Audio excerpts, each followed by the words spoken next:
ಪೂರ್ವ ಕಾರ್ಯಕ್ರಮಕ್ಕೆ ಚಾಲನೆಯನ್ನ ನೀಡ್ತಾ ಇದ್ದಾರೆ.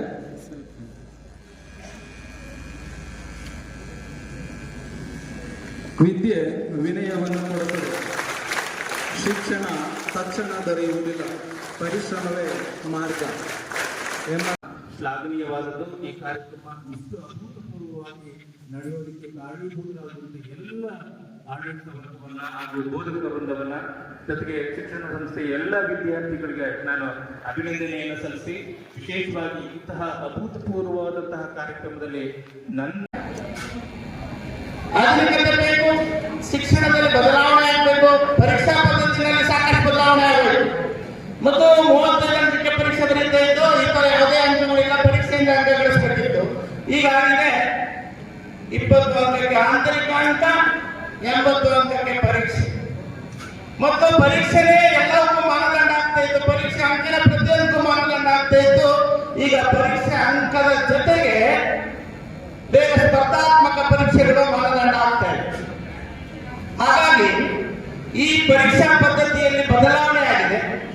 ಈ ಬದಲಾವಣೆಗೆ ಮುಖ್ಯವಾಗಿ ನಾವು ಪ್ರತಿಯೊಂದು ಶಿಕ್ಷಣ ಸಂಸ್ಥೆನೂ ಕೂಡ ಆ ಬದಲಾವಣೆಗೆ ಒಪ್ಪಬೇಕಾದಂತ ಪರಿಸ್ಥಿತಿ ಬಂದಿದೆ.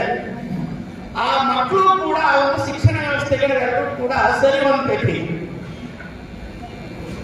ಈಗ ಯಾವುದೋ ಒಂದು ಆ ನಿಟ್ಟಿನಲ್ಲಿ ನಮ್ಮ ಸಮಸ್ಯೆಯನ್ನು ನಾವು ತೆಗೆದುಕೊಳ್ಳದೆ ಹೇಳಿದ್ರೆ ಕೇವಲ 35 ಮಕ್ಕಳಿಂದ ಆರಂಭವಾಗಿ ಒಂದು ಯಾವುದೋ ಚಿಕ್ಕ ಒಂದು ಕೊಠಡಿಯಲ್ಲಿ ಆರಂಭವಾದಂತಹ ಶಾಲೆ, ನಂತರ ಸೀಟ್ನಲ್ಲಿ 2001ರಲ್ಲಿ ಶಿಕ್ಷಣ ಸಂಸ್ಥೆ ಪ್ರಾರಂಭವಾಗಿದೆ ಅಂತ ಹೇಳಿ ನಾನು ಕೇಳ್ಪಟ್ಟೆ.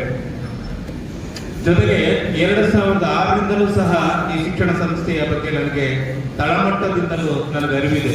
ಕಾರಣ 2006ರಲ್ಲಿ SSLCಯನ್ನು ಪೂರೈಸಿದಂತಹ ಎಷ್ಟೋ ವಿದ್ಯಾರ್ಥಿಗಳು ನೇರವಾಗಿ ನನ್ನ ವಿದ್ಯಾರ್ಥಿಗಳು, ಆ ಹೆಸರುಗಳು ನನ್ನ ತಲೆಯಲ್ಲಿ ಇನ್ನೂ ಹಾಗೆ ಇದೆ.